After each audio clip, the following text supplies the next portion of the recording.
Hello दोस्तों। तो आज हम बात कर रहे हैं रेशियो ऑफ प्रोपोर्शनल के भाग 5 में। इसके पहले हम लोग भाग 4 तक प्रश्नों को हल कर चुके हैं। तो अगर आप पहली बार चैनल पर आए हुए हैं तो ऊपर दिखा रहे आई बटन पर जाकर आप पहले के लेक्चरों को कर लीजिए, फिर उसके बाद इसको करेंगे तो आपको अच्छे से समझ में आएगा।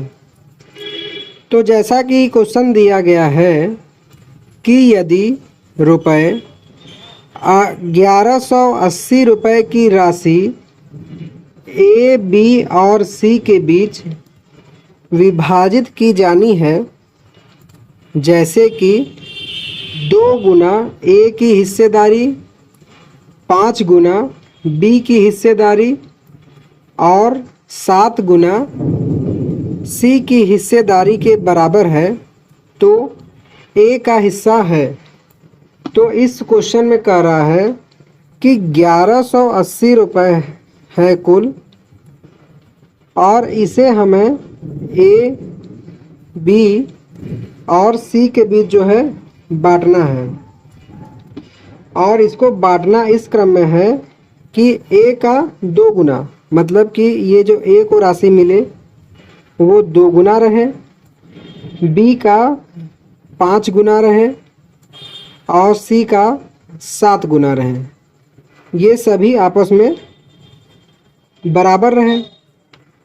तो देखिए, जब यहाँ से एक कंडीशन निकली और इनका हम जो अनुपात निकालेंगे अलग अलग करके, तो ये 2a बराबर कोई संख्या आएगा, और यहाँ से खाली अगर हम a बराबर निकालेंगे तो वो संख्या बटे में 2 हो जाएगा। या ये मान लीजिए कि 2a बराबर अगर 1 है तो ये हो जाएगा a बराबर 1 बटे में 2। तो यहाँ से a का अनुपात आ जाएगा 1 बटे 2, b का अनुपात आ जाएगा 1 बटे में 5 और c का अनुपात आ जाएगा 1 बटे में 7। अब क्योंकि ये भिन्न में दिया है तो इसको हम अच्छे से अनुपात में बदल लेंगे। तो उसके लिए क्या करेंगे कि तीनों यहाँ पे संख्या देख रहे हैं अलग अलग है, मतलब कि 7 गुणित्ते 5 गुणित्ते 2 है। तो इन तीनों के गुणनफल से प्रत्येक भिन्न में हम गुणा करेंगे। तो जब यहाँ 2 से गुणा करेंगे, 2 से भाग होगा तो 2 कट जाएगा, तो यहाँ आ जाएगा 7 पूरे 35। और जब दूसरे भिन्न में करेंगे तो 5 कटेगा तो आएगा 7 दूनी 14, और तीसरे भिन्न में करेंगे तो 7 कटेगा तो आएगा 5 दूनी 10। तो अब देखिए, ये आ गया ए बी सी का सही अनुपात, जिसमें कि 1180 रुपये बटा है। तो इन तीनों को अनुपात हम जब जोड़ेंगे तो 1180 रुपये के बराबर होगा। तो इनको जोड़ लेते हैं। तो 14 10 24, और 24 में जब 35 जोड़ेंगे तो आएगा 59। अनुपात बराबर होगा 1180 रुपये के। यहाँ से जब एक अनुपात का हम मान निकालेंगे तो ये 1180 बटे में 59 हो जाएगा। तो 59 से जब 118 काटेंगे तो ये 2 और ये 0, मतलब कि एक अनुपात का मान आएगा 20। और क्वेश्चन में पूछ रहा है कि ए का हिस्सा बताइए। तो ए का जो अनुपात दिया है वो है 35 अनुपात है, और एक अनुपात का मान है 20। तो 35 में 20 से गुणा करेंगे तो ये आ जाएगा 700 रुपये, जो कि आपका ऑप्शन नंबर ए सही हो जाएगा। तो आपको मैं एक बार और समझा देता हूँ कि इस क्वेश्चन में हमने किया क्या, कि इसमें 1180 रुपये को प्रश्नानुसार जो कंडीशन दिया था कि ए का 2 गुना, बी के 5 गुना और सी के 7 गुने के बराबर हैं। तो इस अनुपात में बांटकर हमने कुल अनुपात का जो मान आया उसको 1180 रुपये के बराबर कर दिए, तो हमको ए का मान मिल गया।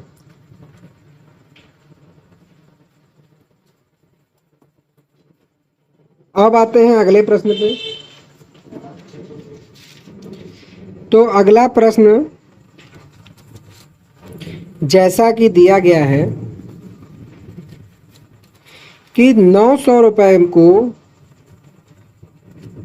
ए बी सी में बांटा जाए और उनमें बंटवारा इस प्रकार हो कि ए की राशि का 1/2 बराबर है बी की राशि का 1/3 बराबर सी की राशि का 1/4। तो ए बी तथा सी द्वारा प्राप्त की गई राशि हमको कितनी होगी ज्ञात करना है। तो इसको पहले हम लोग बेसिक मेथड से सॉल्व करेंगे और फिर इसमें मैं आपको ट्रिक भी बताऊंगा जिससे कि आप दोनों तरीके से इसको सॉल्व कर सकते हैं। तो देखिए इसमें कहा क्या रहा है कि 3 व्यक्ति हैं ए बी और सी। तो कह रहा है कि ए की राशि का 1/2।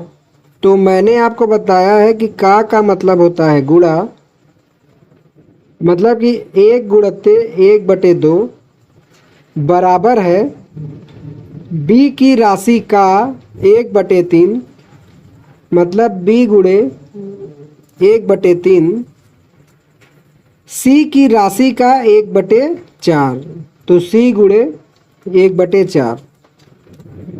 तो ये हो गया a/2 बराबर है b/3 बराबर है c/4। तो यहाँ से जब हम खाली a का मान निकालेंगे पहले क्वेश्चन की तरह, तो a/2 अगर हम मान लेते हैं 1 है तो a बराबर हो जाएगा 2, 1 का गुणा इसमें हो जाएगा। तो ये जो पैसे का अनुपात आएगा ये 2, ये 3 और ये 4, मतलब कि ए बी और सी के बीच पैसे का जो बंटवारा हुआ है वह 2:3 और 4 में हुआ है और इनका जो योगफल है वह कुल 900 रुपये के बराबर है, क्वेश्चन में दिया है। तो यहाँ इसका जब अनुपात हम जोड़ेंगे तो 4 3 7 8 9, तो 9 अनुपात बराबर हो जाएगा 900 का, और 1 अनुपात बराबर निकालेंगे तो 900 बटे में 9, 9 से 900 कटेगा तो 1 अनुपात का मान आ जाएगा 100।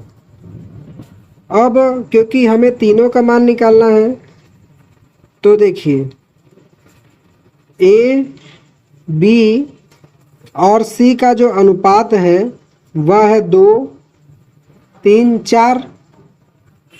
तो जब 1 अनुपात का मान 2 है 100 है तो 2 अनुपात का मान हो जाएगा 200 रुपये, 3 अनुपात का मान हो जाएगा 300 रुपये और 4 अनुपात का मान हो जाएगा 400 रुपये, जो कि है आपका ऑप्शन नंबर सी। तो ये तो हो गया आपका बेसिक तरीका। अब अगर इसको हम ट्रिक से हल करें तो कैसे होगा। तो देखिए प्रश्न में क्या कह रहा है कि ए की राशि का 1/2, बी की राशि का 1/3 और सी की राशि का 1/4। तो अगर हम अब तो हमने उत्तर निकाल लिया तो मैं आपको इसी में बता देता हूँ, नहीं तो अब हर में चेक कर लेंगे।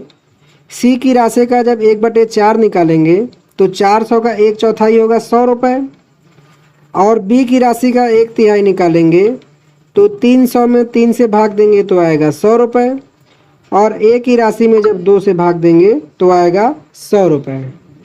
तो इस तरीके से आप देख सकते हैं कि हम सभी में मान रख के देख सकते हैं। जैसे बी ऑप्शन में अगर हम 4 से भाग दें तो 25 आएगा, और इसमें 2 से भाग दें तो ये हमारा 350 का आधा करेंगे वो आ जाएगा, 350 का आधा 175 आ जाएगा। तो ये ऑप्शन गलत हो गया। उसी तरीके से यहाँ ये बराबर नहीं आ रहा है और ये बराबर नहीं आ रहा है, तो इसको आप ट्रिक से भी कर सकते हैं। ट्रिक नहीं, इसको हम भी बेसिक कहेंगे, बस इसका और ये लघु रूप है।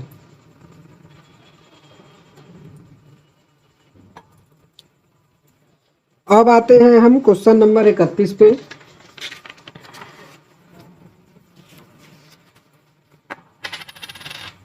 पैसा छनक गया। तो क्वेश्चन नंबर 31 जैसा कि दिया है कि एक पिता अपने बेटों रामू, सामू और धामू में अपनी संपत्ति क्रमशः 7:5:9 के अनुपात में बांटता है। यदि धामू को मिली राशि सामू से 120 अधिक है तो रामू को मिली राशि कितनी होगी। ये भी क्वेश्चन बहुत सरल ही है, इसको मैं आपको आसानी से बता सकता हूँ। देखिए, कह रहा है कि पिता की जो संतानें हैं वो 3 हैं, रामू, शामू और धामू। इनको मिलने वाले पैसे का अनुपात है 7, 5 और 9। प्रश्न में क्या कह रहा है कि धामू को मिली राशि श्यामू की राशि से 120 अधिक है, तो धामू को 9 अनुपात है और श्यामू का 4 अनुपात। तो ये अनुपात में धामू कितना अधिक है, 4 अनुपात, जो कि बराबर हो जाएगा 120 रुपये के। तो यहाँ से जब 1 अनुपात का मान निकालेंगे तो ये 120/4 हो जाएगा, तो 1 अनुपात का मान आ जाएगा 30 रुपये। 1 अनुपात का मान निकल गया। अब प्रश्न में पूछ रहा है कि रामू को कितना पैसा मिला। तो रामू का अनुपात है 7 और 1 अनुपात का मान है 30, तो इसी में 30 से हम गुणा कर देंगे तो 3 सते 21, 210 रुपये इसका आंसर आ जाएगा। तो क्वेश्चन में आपने देखा करना क्या है कि तीनों बेटों को मिलने वाली राशि का अनुपात यहाँ दिया गया है और 2 के बीच हमको संबंध ज्ञात है कि धामू की जो राशि है वो सामू से 120 रुपये ज़्यादा है। ये आपका रुपया है और ये आपका अनुपात है। तो यहाँ से 4 अनुपात बराबर हो गया 120 के। 1 अनुपात का मान निकाल लिए, फिर हमें रामू का निकालना था, तो रामू का है 7 अनुपात, तो 7 अनुपात का हमने मान रख दिया। अब आते हैं 32 नंबर प्रश्न पे। तो 32 नंबर प्रश्न जैसा कि दिया है कि x रुपए की राशि को अनुपात, मतलब कि इसमें इस क्वेश्चन में अंतर ये है कि इसमें हमें कुल रुपए ही नहीं दिया है, को 1 अनुपात 1/3, 1/5, 1/6 और 1/9 में ए, बी, सी और डी के बीच विभाजित किया गया था। ठीक है, मतलब इसमें कह रहा है कि कुछ रुपए थे जिसको इस अनुपात में चारों के बीच विभाजित किया गया और बी और डी के शेयरों का जो अंतर है वह 832 रुपये है। तो यक्स का हमको मान ज्ञात करना है। तो ये भी प्रश्न बहुत ही आराम से हल हो जाएगा। इसमें देखिए लोग हैं कितने, 4, ए, बी, सी और डी। इनके अनुपात दिए हैं 1/3, 1/5, 1/6 और 1/9। तो जैसा मैंने आपको पहले ही प्रश्न बताया था कि जब हमारा अनुपात हर और अंश के रूप में रहे तो हम हर का लॉसा निकाल के अंश से गुणा कर देंगे। तो इन सब का लॉसा जब निकालेंगे तो वो आपका आएगा कितना, वो आएगा आपका 90, क्योंकि 90 इन सभी संख्या से कट जाएगा। अगर आप नहीं निकाल पा रहे होंगे तो बताइएगा, मैं नेक्स्ट वीडियो में बता दूंगा। तो अब हम 90 से सभी अंश में गुणा कर देंगे। तो जब 3 से 90 को काटेंगे तो ये हो जाएगा 30, 5 से 90 को काटेंगे तो हो जाएगा 18, 6 से 90 को काटेंगे तो होगा 15 और 9 से 90 को काटेंगे तो आएगा 10। तो ए का मान है 30 अनुपात, बी का मान है 18 अनुपात, सी का मान है 15 अनुपात और डी का मान है 10 अनुपात। अब प्रश्नानुसार कह रहा है कि बी और डी के राशि का अंतर है 832। तो बी दिया है 18 अनुपात और डी दिया है 10 अनुपात। तो 18 और 10 का अंतर होगा 8, जो कि बराबर होगा 832 रुपये के। तो यहाँ से जब एक अनुपात का मान निकालेंगे तो 832 बटे में 8 भाग देंगे तो ये आएगा 104। तो यहाँ पे दोस्तों एक अनुपात का मान आ गया 104 और हमको ज्ञात करना है कुल रुपए। तो इसके लिए ये सभी अनुपात हम दे जोड़। तो देखिए सीधे सीधे रख के ही जोड़ देते हैं अगर कन्फ्यूजन लग रहा है तो। 30, 18 अब 15, 10, 25 इनका योग करेंगे तो 8, 5, 13 का हासिल लगा 1, 3, 1, 4, 1, 5, 6, 7। सही है कि नहीं? इनका योग हो गया 73 और एक अनुपात का मान है 104। तो 104 में 73 से गुणा करेंगे तो ये आंसर आएगा। इसमें आप ये देखिएगा दोस्तों कि हमको आंसर तो दिया है, केवल मिलान करना है।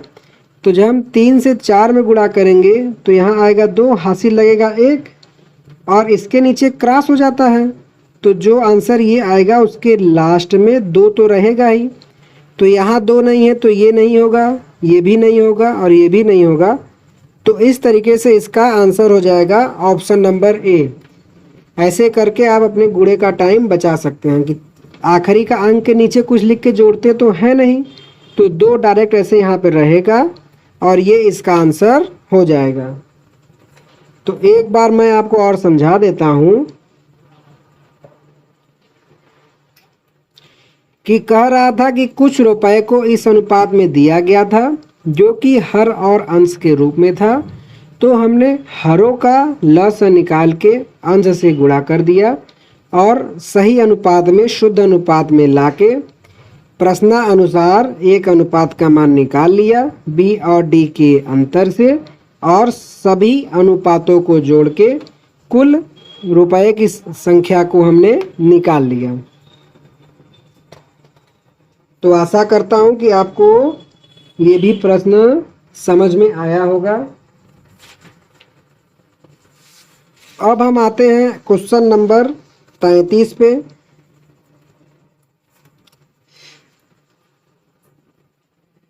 तो क्वेश्चन नंबर 33 जैसा कि दिया है कि 3 संख्याओं ए, बी और सी के संबंध में ए बी का 1/3 है, बी सी का 2/5 है और ए बी सी बराबर 46 है। तो सी और ए के बीच का अंतर ज्ञात कीजिए। तो ये भी प्रश्न सिंपल है। इसमें देखिए करना क्या है कि कह रहा है कि ये जो ए है, ये ए जो है वो बराबर है बी के 1/3, मतलब कि बी गुणित 1/3 के। तो जब इसका तिर्यक गुणा करेंगे तो इनका अनुपात निकल जाएगा ए अनुपात बी बराबर 1/3 और उसी तरीके से बी अनुपात सी का मान आ जाएगा 2:5।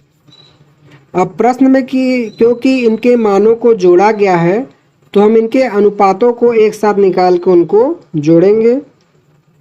तो ए अनुपात बी अनुपात सी, ए अनुपात बी है 1:3 और बी अनुपात सी है 2:5। अब यहाँ खाली जगह है तो यहाँ 3 कर दिए और यहाँ 2। तो ये हो गया 2 एकम 2, 3 दूनी 6 और 5 तिहाई 15। तो इनको जोड़ेंगे तो 6 2 8, 8 15 23 अनुपात। 23 अनुपात जो है, बड़ी मच्छर लग रहा है यहाँ पे। 23 अनुपात इनके योग 46 के बराबर है। तो 1 अनुपात बराबर हो गया 46/23 और 1 अनुपात बराबर हो गया 2। और अब प्रश्न में क्या कह रहा है कि C और A का अंतर बताइए। तो C है 15, A है 2, तो 15 में से 2 घटाएंगे तो आएगा 13, और 13 में जब 2 का गुणा करेंगे तो आएगा 26, जो कि इनका अंतर हो जाएगा। और ऑप्शन नंबर बी आपका सही हो जाएगा। तो प्रश्न में क्या कह रहा था कि ABC 3 संख्याओं के बीच संबंध दिया गया था, जिसमें A B के 1/3 के बराबर था, B C के 2/5 के बराबर था। तो वहाँ से इनका हमने अलग अलग अनुपात निकाल लिया, फिर तीनों का अनुपात एक साथ निकाल लिए। इन अनुपातों के योग को हमने संख्याओं के योग के बराबर किया, फिर उसके बाद 1 अनुपात का मान निकालें। फिर प्रश्न में A और C के मान का अंतर पूछ रहा था, तो 15 अनुपात में से 2 घटा दिए तो आया 13 अनुपात, और 13 अनुपात में 2 से गुणा कर दिए तो इसका संख्यात्मक मान आ गया। अब उसके साथ साथ मैंने आज से ये एक नया चीज़ शुरू किया है कि लास्ट में मैं आपको एक क्वेश्चन होमवर्क में दूंगा, जिससे मुझे पता लगे कि आपको बताया गया कॉन्सेप्ट समझ में आ रहा है कि नहीं, और अगले क्लास में हम वहीं से इसको देखेंगे। तो प्रश्न में देखिए, जैसा कि कह रहा है कि 3 संख्याएं 1/2, 2/3 और 3/4 के अनुपात में हैं। सबसे बड़ी और सबसे छोटी संख्या के बीच का अंतर है 27। तो तीनों संख्याओं का औसत ज्ञात कीजिए। तो मैं आपको ओरली इसका हिंट बता देता हूँ कि पहले आप हरों का लस निकाल के अंश में गुणा करके इसको सही अनुपात में बदलिएगा। फिर तीनों में जो सबसे बड़ा अनुपात रहेगा और उसके बाद जो सबसे छोटा अनुपात रहेगा, मैं ऐसे कर रहा हूँ, मान लीजिए ये भी हो सकता है, उन दोनों को घटाने पर उसका मान 27 के बराबर आएगा। फिर उसके बाद हम 1 अनुपात का मान निकाल लेंगे। 1 अनुपात का मान निकालने के बाद तीनों संख्याओं का हम एवरेज निकाल लेंगे, मतलब कि तीनों संख्याओं का मान निकालने के बाद उसमें 3 से भाग दे देंगे तो हमको औसत पता लग जाएगा। तो दोस्तों, आशा करता हूं कि आपको बताए गए सवाल आज समझ में आए होंगे। तो प्लीज़ वीडियो को लाइक और चैनल को सब्सक्राइब कर लीजिएगा। कोई भी क्वेश्चन में प्रॉब्लम होने पे आप तुरंत कमेंट कीजिएगा। वीडियो आप चाहे जब भी देखिएगा, आजकल, परसों, नरसों, 4 महीने बाद भी। और दिक्कत होने पे आप कहेंगे तो मैं आपका एक दिन लाइव क्लास भी लेके आपको डाउट सॉल्व करा दूंगा। तो मिलते हैं नेक्स्ट लेक्चर में। So thanks for watching.